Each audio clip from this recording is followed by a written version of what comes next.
Y otra ciudad de Colombia también lucha entre el dolor y la incertidumbre. 63 personas permanecen hospitalizadas tras los atentados del fin de semana en Cali, suroccidente del país.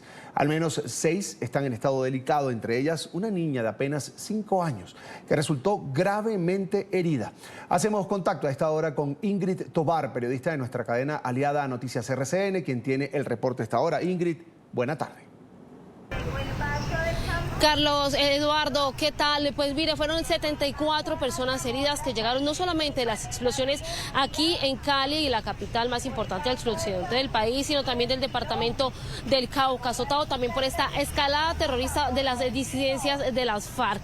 De esos 74 hay 63 que todavía permanecen en centros asistenciales, pero varios de ellos, por lo menos 6, en el estado crítico. Ante esta situación y la ocupación de más del 300%, especialmente en la zona de urgencias de esta clínica, la clínica Valle del Lili, en el sur de Cali, es que las autoridades sanitarias están haciendo un llamado a los ciudadanos para que donen sangre. Clínicas y hospitales se activaron en toda su red de urgencias para atender la llegada de heridos que dejó la escalada terrorista en Cauca y Valle del Cauca. Las salas de emergencia de los centros asistenciales recibieron 63 pacientes, entre ellos varios menores y un adulto mayor de 70 años. De estos 63 tenemos 3 víctimas menores de edad, 6 víctimas reportadas de gravedad y tenemos respuesta integral por parte de la red de prestación de servicios. Las autoridades de la red de salud del departamento, que permanecen alerta naranja, hicieron un llamado a los ciudadanos para donar sangre. En este instante tenemos dificultades con este líquido vital y necesitamos que ustedes nos ayuden donando sangre. Se pueden acercar a la Fundación Valle del Lili, al Hospital Universitario, al Centro Médico Imbanaco o al Banco de la Cruz Roja a donar sangre. Los donantes deben tener entre 18 y 65 años y los hombres pueden donar sangre hasta 4 veces en un año. Entre los heridos está una niña de solo 5 años que iba con su abuelo, un adulto de 70 años, quien también está en delicado estado de salud. También un joven de 15 y otro de 17 años. Información por el momento desde Cali para NTN 24. Ingrid, gracias por este reporte. Buena tarde para ti y por supuesto para todo el equipo en Cali.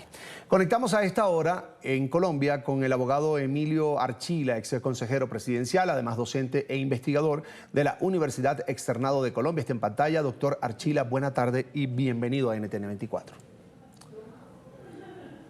Carlos Eduardo, muy buenas tardes, muchas gracias y muchas gracias a todos sus televidentes por la solidaridad que están teniendo con Colombia y los colombianos en estos momentos. Bienvenido. Doctor, al menos 8 personas muertas y más de 60 heridas dejan los atentados terroristas ejecutados en el suroccidente de Colombia en las últimas horas. ¿Qué está pasando en el país? ¿Cuál es su análisis? Es, en mi opinión, un poco más, digamos, es más preocupante que eso, porque no se trata de un tema coyuntural. No es que este fin de semana, junto con el terremoto que nos llegó, hubiera llegado una oleada de violencia.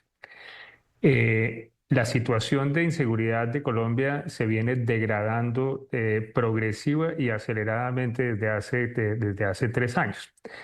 Hace 3 años se empezó a debilitar la inteligencia, que para el caso colombiano era una de las grandes fortalezas de nuestras Fuerzas Armadas. Hace 3 años empezamos a dejar ir erosionando la fuerza aérea, las capacidades aéreas que cualquiera que vea un mapa de Colombia entiende por qué son tan importantes los helicópteros y los tucanes para un país como Colombia. Hace 3 años les mandamos el mensaje a los ampones que cualquier grupo de ampones, si era suficientemente grande, si estaba organizado y si tenía control del territorio, íbamos a dialogar con ellos independientemente de las condiciones que tuvieran. Hace 3 años comenzamos a declinar la inversión que se estaba haciendo a través de los planes de desarrollo con enfoque territorial. Se desmoralizaron nuestras Fuerzas Armadas. dejamos de entender que los generales, los coroneles, los soldados, cada hombre y cada mujer de ellos es nuestro defensor, les debemos nuestra vida, les debemos nuestra democracia y les quitamos toda la moral. Hace 3 años y medio se empezaron a desmontar las fuerzas de tarea conjunta. Las fuerzas de tarea conjunta son la columna vertebral de la defensa del país. Pensar que sin fuerzas de tarea conjunta en las regiones tan complejas que tiene nuestra geografía, las fuerzas van a tener la capacidad de reaccionar es simplemente imposible. Entonces, lo que estamos viendo es una manifestación, una expresión, pero esta es la roncha. Esta no es la enfermedad, esto es lo que nos está doliendo, es la herida que está saliendo a la piel, pero no es lo que está pasando. Lo que está pasando es estructural. Ahora, al gobierno se le critica por ser benevolente con las disidencias de la FARC, que son responsables de los ataques de las últimas horas en el país, en Colombia. ¿Por qué la benevolencia con estos grupos criminales y la debilitación, doctor, del enfoque territorial del Estado como tal? Ahora, hay algo que, digamos, que ahí hay un tema cualitativo que vale la pena tener en cuenta, y es, obviamente, a los colombianos nos duelen los colombianos, y cada muerto es dolorosísimo, me angustia cada uno de los muertos. Pero lo que está ocurriendo ahorita, para quienes pensaron que esto se parecía a, a la violencia de los 90, no, ese es un error clarísimo. Lo que estaba ocurriendo en los 90 hubo magnicidios que eran de gente de la extrema derecha queriendo acabar con el proceso que se había hecho con la Unión Patriótica y el proceso del M-19. Y al otro extremo teníamos a unos narcotraficantes que estaban pretendiendo amenazar, asustar al país para que se acabara con la extradición.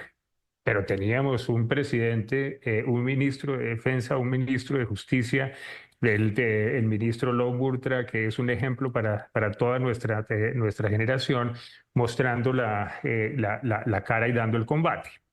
Después de eso, tuvimos desde el 50 el problema con las FARC. Uno puede pensar lo que quiera de las FARC y yo particularmente no soy afecto a sus pensamientos, pero ellos tenían vocación de poder. Eran un grupo sinceramente guerrillero, insurgente. Tenían ánimo de control, ánimo de llegar al poder. Los que tenemos ahora, Carlos Eduardo, son ampones. Son criminales, son narcotraficantes, son gente que hace extorsión, son gente que hace minería ilegal, son salvajes que lo único que les importa es volverse ricos y poderosos. Entonces, el diálogo con personas como estas no puede tener un marco de presunta legitimidad. Cuando usted dialoga con personas de esas, lo único que les puede ofrecer es impunidad. Y si lo único que se puede ofrecer es impunidad, pues resulta que esto es lo que estamos recibiendo. Las disidencias no son disidencias de nada. Ese no es un grupo heroico que hubiera pensado que en combate sí iba a lograr la justicia social y la igualdad entre los colombianos. Los que se quedaron son unos traquetos. Y con los traquetos uno no puede sino combatirlos y llevarlos a la justicia. Entonces, hay una equivocación fundamental, hay un error desde el principio, desde el momento cero, en cuanto a la conceptualización del conflicto. Y obviamente, pues la implementación de lo que vienen haciendo es eso, los resultados que estamos teniendo. Sumado a lo anterior, hay mucha preocupación por la estabilidad democrática del país. Un gobierno que, mientras el país pide soluciones concretas en seguridad, intenta sacar adelante una consulta popular que a todas luces es inconstitucional. ¿Cómo entender esta lógica?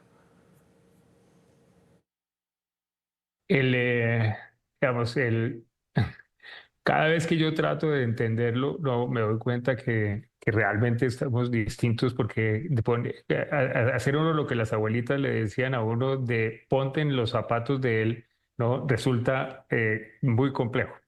Lo que sí puedo decir con profunda ilusión es que los colombianos somos una sociedad, somos un país, somos un conjunto de familias que creemos en las libertades individuales y creemos en la democracia. Nuestras instituciones han salido adelante de muchas amenazas. Nuestras instituciones vencieron, nosotros no hemos tenido sino una dictadura militar y la vencieron los estudiantes y las instituciones. Cada vez que alguno de los presidentes se le ha subido a la cabeza la locura de perpetuarse en el poder, nuestros jueces han salido y les han puesto el tate quieto. En paralelo y calladamente, las instituciones han venido funcionando. Lo que pasa es que la forma como opera la justicia es, como debe ser, silenciosa y discreta. El Consejo de Estado ha estado a la altura. El Consejo de Estado sistemáticamente, muchos de los excesos que se han pretendido, se los ha tumbado. Muchos, como los temas de comisiones de regulación energética, como los temas de servicios públicos, como los temas de algunos de los de salud, se los ha parado. Así que yo no tengo ninguna duda de que en nuestro ADN como latinoamericanos y como colombianos creemos en la democracia y que vamos a salir bien de esto. Para ir ya poniendo punto final, doctor, a esta entrevista, la invitación desde todos los sectores se continúa haciendo a desescalar y moderar además ese lenguaje y los ánimos en un momento en el que Colombia se debate entre el avance de la criminalidad y la defensa del Estado de Derecho. ¿Qué decir? Tenemos que aprovechar para sacar lo mejor de nosotros mismos. La razón por la que Colombia ha llegado hasta donde ha llegado, la razón por la que los colombianos somos un ejemplo para el mundo en tantos aspectos, es precisamente por la profundidad de nuestras convicciones.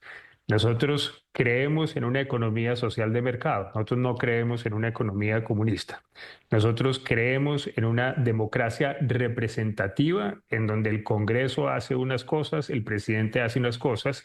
Nosotros creemos en la regla de derecho. Creemos que una vez hechas las disposiciones son aplicables absolutamente para todos por igual. Nosotros queremos y admiramos a nuestras Fuerzas Armadas. Nuestras Fuerzas Armadas han sido un ejemplo de combate al terrorismo, han sido un ejemplo de cómo vencer las guerrillas, han sido un ejemplo de cómo mantenerse fieles dentro de la institucionalidad. Así que confiando en que el tema más importante en el próximo mes, que es que la selección Colombia sí clasifique, hay que llenarnos otra vez de optimismo, rodearnos, pero en particular yo diría tener claro que las elecciones del 2026 son un punto de quiebre en nuestra historia. Esas elecciones del 2026, ahí tenemos que abandonar todas las pequeñas diferencias, tenemos que abandonar todas las sutilezas de este me gusta más o este me gusta menos y entender que vamos a estar votando por dos modelos de Estado. Uno que es el que está en la Constitución del 91 y otro que es el que otros quisieran imponer. Quiero agradecerle estos minutos a Emilio Archila, ex consejero presidencial, además docente e investigador de la Universidad Externado de Colombia. Como siempre, un gusto, buena tarde y será hasta la próxima. No, a usted, severísimo que me tengan en cuenta y muchas gracias. Hasta pronto, buena tarde.